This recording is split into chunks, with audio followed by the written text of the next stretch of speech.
Bihira sa Pilipinas ang magkaroon ng fighter sa mabigat na timbang. Ito si Weljan Mindoro. Mahusay ang batang ito mga brad.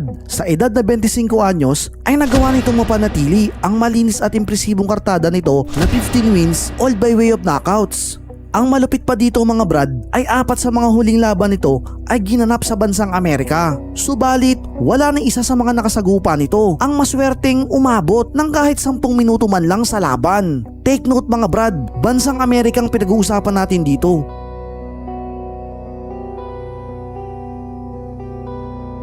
Subalit, lingid sa kalaman ng nakararami ay muntik nang mabahira ng pagkatalo ang malinis na kartada ni Weljan Mindoro. Ito ay nang magkamali ang kampo nito sa pagpili ng makakalaban nito noong taong 2023.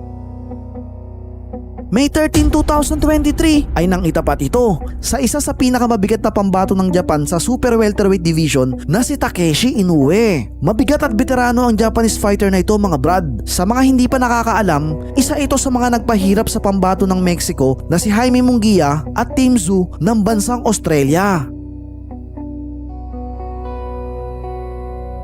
Kaya naman nang maitapat ito sa nooy bagito pa lamang na ating pambato na si Weljan Mindoro ay tila ba dumaan ang ating pambato sa butas ng karayom upang maitawid ang kanilang sagupaan. Noong panahong ito, si Weljan Mindoro ay may kartadang 10 wins pa lamang at ang Japanese fighter naman na si Takeshi Inoue ay may kartadang 19 wins, 12 by knockouts at 2 losses lamang. Ang laban ay para sa titulong WBO Asia Pacific Super Welterweight title na nooy hawak ng Japanese fighter na si Takeshi Inoue. Narito at sama-sama nating balikan ang naging takbo ng kanilang sagupaan.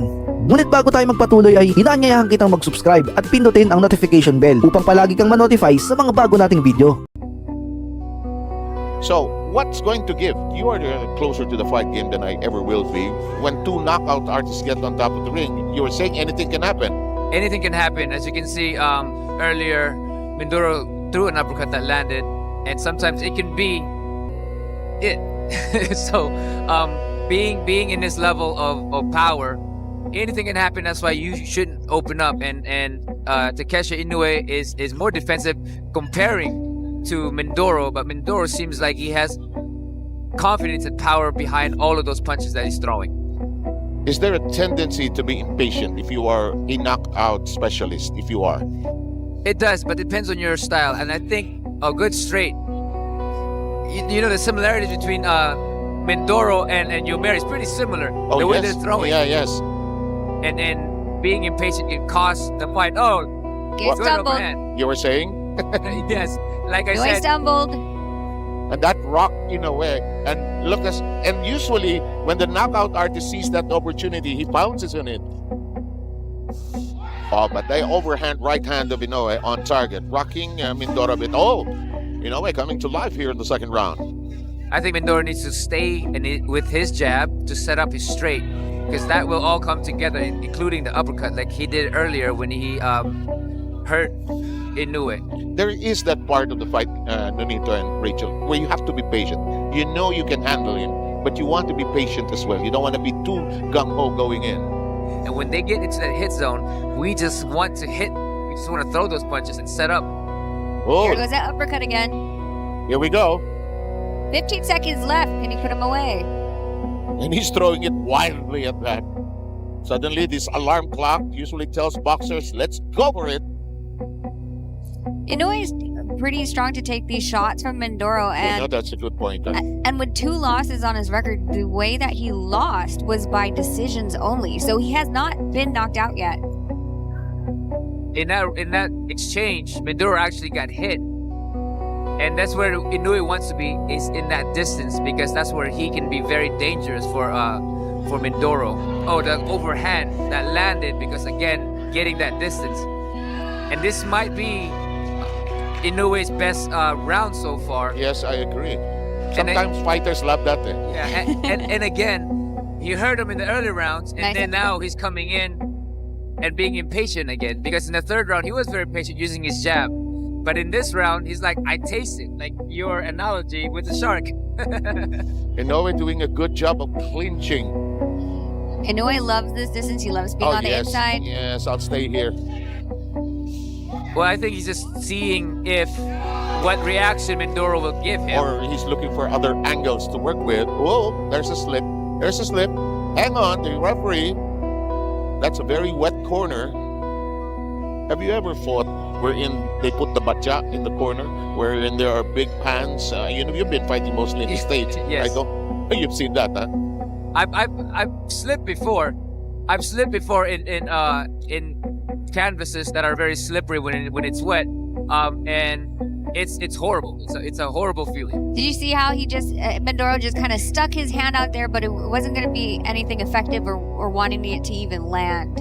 And the problem with that is that he leaves that out there. It gives Inoue the opportunity to cut the distance and get off some punches. I love watching the corner of Inoue. Their voice vociferous and loud. They know they have a chance here.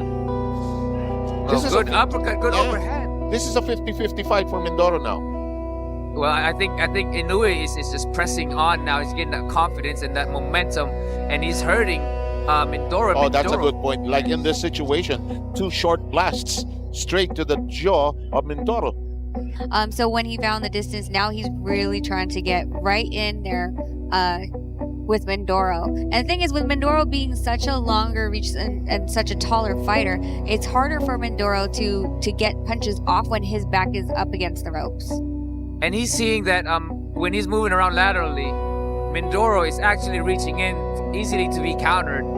But when they are in that position of being close to each other, that's when Inoue really has the bigger advantage. You know, Mindoro has not hurt Inoue yet in this fight. Staggered him a bit, but Inoue just recovered so well. And this is like a wrestling match with such a tough customer in Takeshi Inoue. And he's actually hurting Mindoro in this round Exactly. with overhands. This is Uppercut. exactly where Inoue wants to be again, Yes. coming Yeah. in with his head. And honestly, if Mindoro timed it right, he would be able to You were uppercut. saying? You were saying? You were Oh, saying? that I was think the he's uppercut, just just listening hurt to him. me. Yeah, I think he has a beeline to your headset here. And Mindoro with a good second win recovery here. And Inoue forcing Mindoro to get tied up. And he's hurt. Now he has hurt Inoue. Oh, the left hand is on target for Inoue. This guy is tough. Yes. Well, both guys are tough. Yes. And the thing about powerful combination.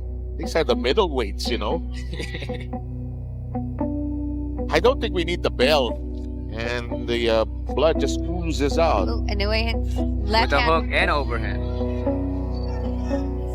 And now he's just trying to press overhand again from He does Inoue. not want this fight to go longer due to if it stopped on a cut. Both corners up on their feet. Mindoro's mouthpiece had come out Oh, Overhand. Mindoro gets tagged. with the right hand. Oh, good overhand. Nice right hand.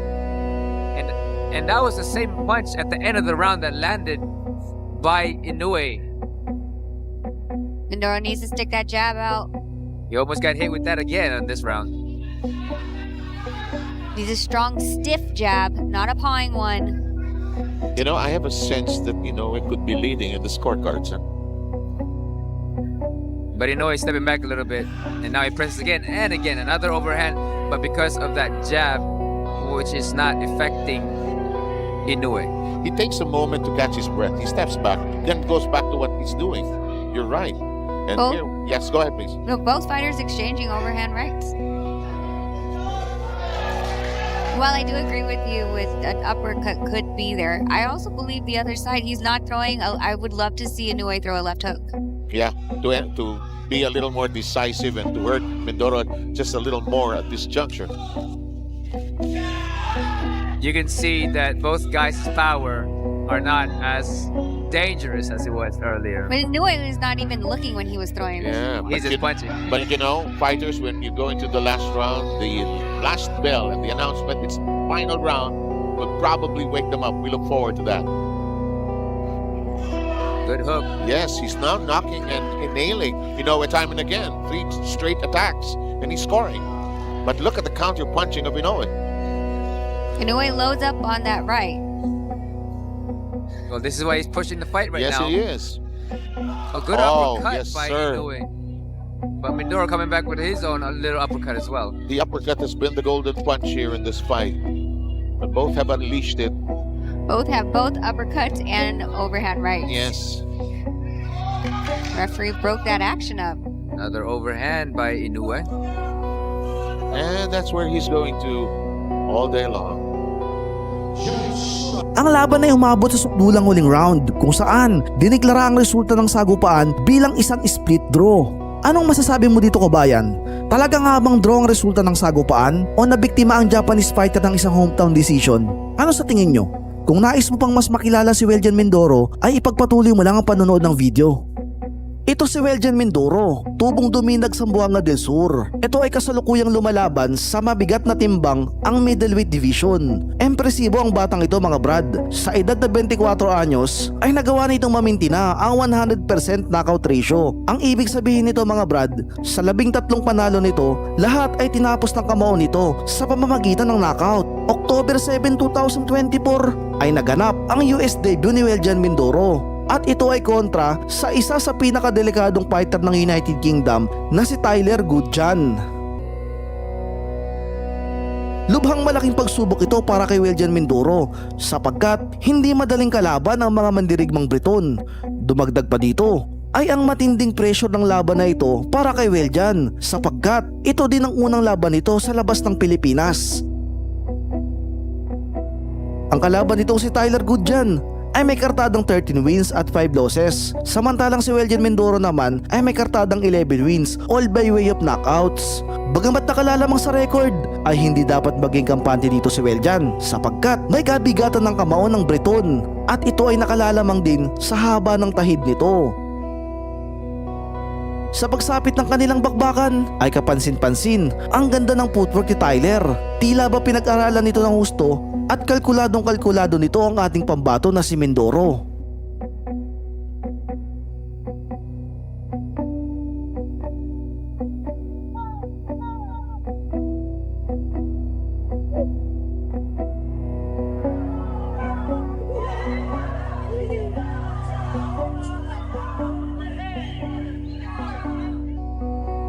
Naging masipag naman sa pagbato ng mga suntok si Mindoro, pailan-ilan ng mga jab at magagandang kombinasyon.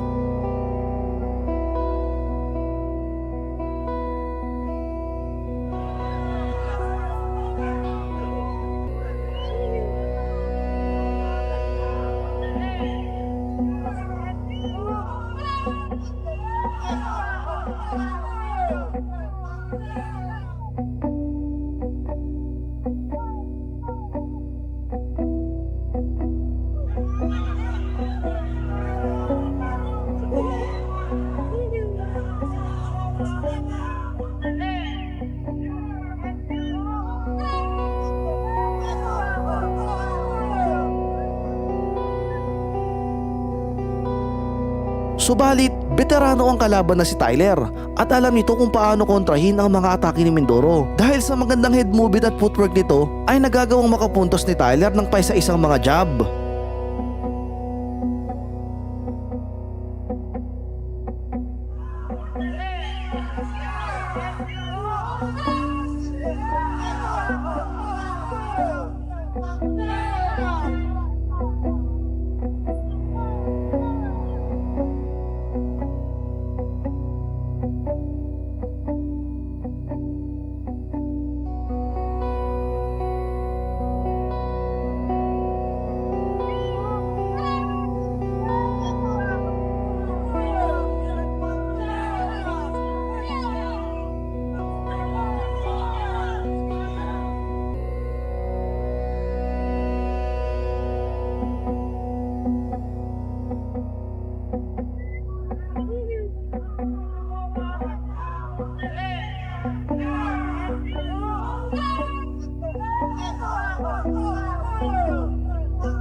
tila ba naging siso ang takbo ng unang round kung saan balanse lamang ang naging puntos ng bawat manlalaro.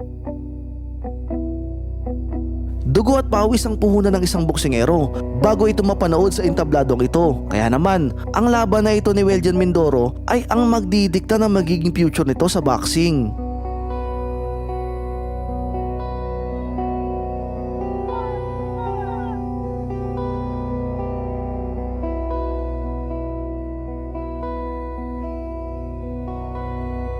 Matapos tumanggap ng mga bagong estratehiya mula sa kanilang mga coach ang bawat mandirigma, sa pagpasok ng round 2 ay nais nang tapusin ni Mindoro ang laban. Subalit hindi ganon kadali yun, sapagkat katulad ni Mindoro ay nais ding makuha ni Tyler ang panalo at kailangan na iisa lang ang tatanghaling mananalo.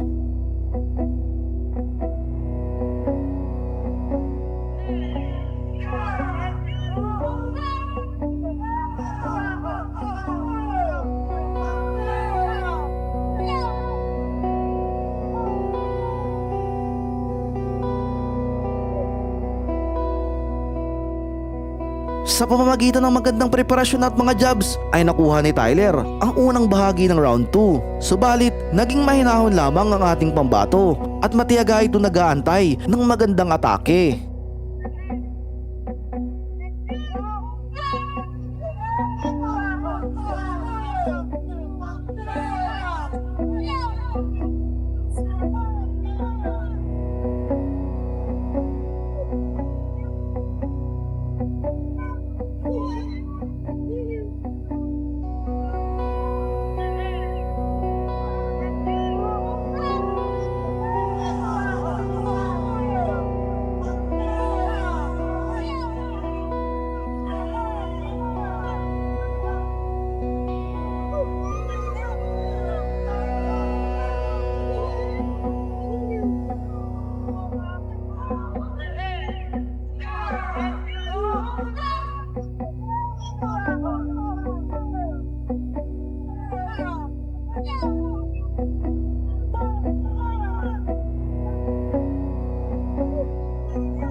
Hanggang maya-maya pa ay biglang nagsigawan ng malakas ang mga manonood nang mapabagsak ni Mindoro si Tyler. Binilangan ito ng referee.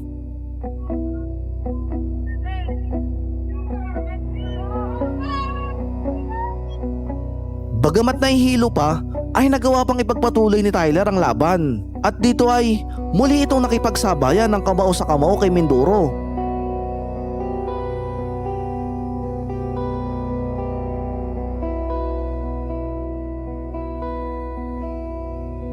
Subalit, tila ba hindi pa ito tuluyang nakaka-recover mula sa unang pagbagsak nito at maya-maya pa ay muli na naman itong bumagsak.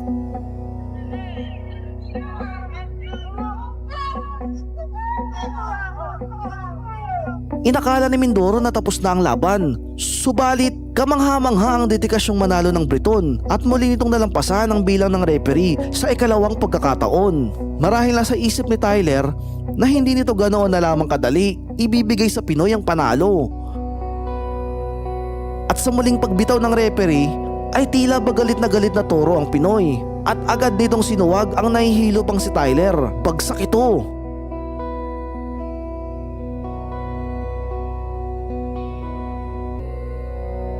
At sa pagkakataong ito ay tuluyan ng tinigil ng referee ang laban.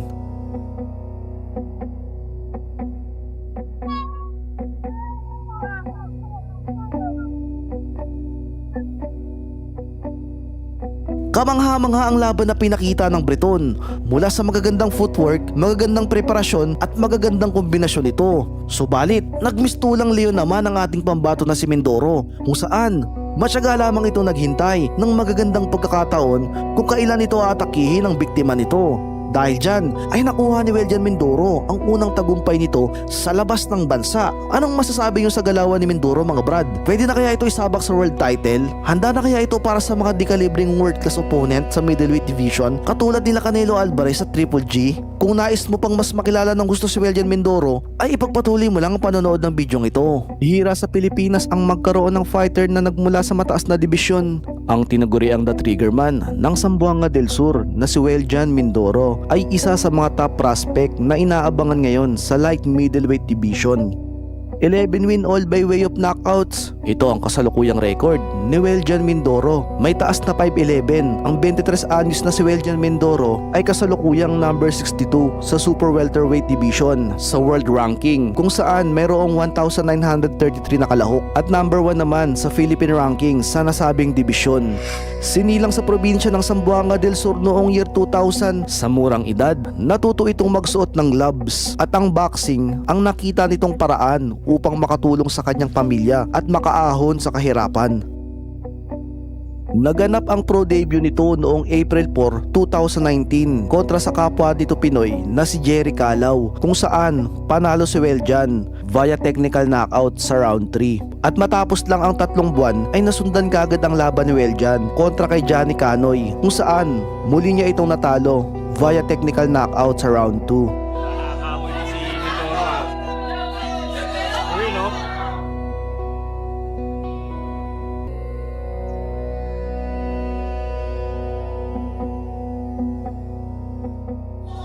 Uy, hilo.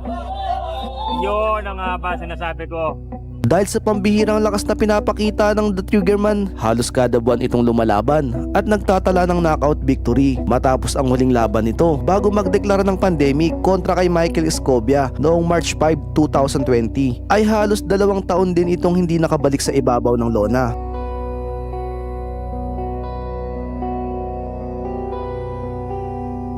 April 9, 2022 nang muli itong mabigyan ng pagkakataon na makabalik sa bakbakan. Dahil sa 2 taon itong hindi nakaapak sa ibabaw ng ring, nanabik ito sa sagupaan. Dahil dito ay 40 seconds lang ang tinagal ng kanyang kalaban sa round 1 na si Jerwin Mejes matapos itong tamaan ng isang malakas na uppercut sa katawan na nagmula kay Weljan. Sa sobrang sakit ay hindi na nagawang ipagpatuloy pa ni Mejes ang laban.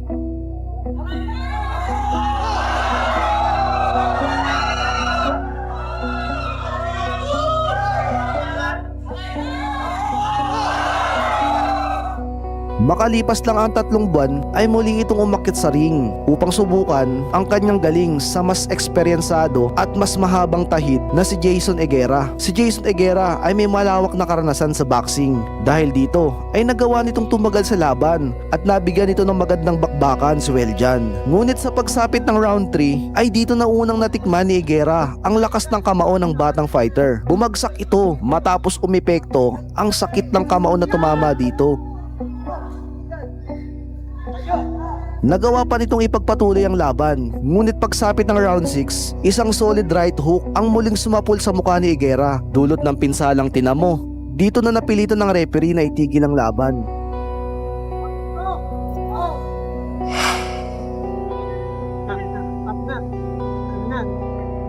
Dahil makalipas lamang ang 1 buwan, ay tinapat si Weljan sa isang mas matangkad na kalaban na si Mao Tameda, isang Japanese fighter. Bagamat hindi kagandahan ng record ni Tameda ay hindi dapat magpakakampante rito si Weljan sapagkat mas matangkad nga sa kanyang kalaban at meron din itong 1-punch power knockout. Ngunit pagdating sa mismong laban ay tinapos kaagad ni Weljan ang laban sa round 1. Ito na marahil ang bunga ng experience at improvement nang makatapat nito ang veteranong Japanese fighter na si Takeshi Inoue.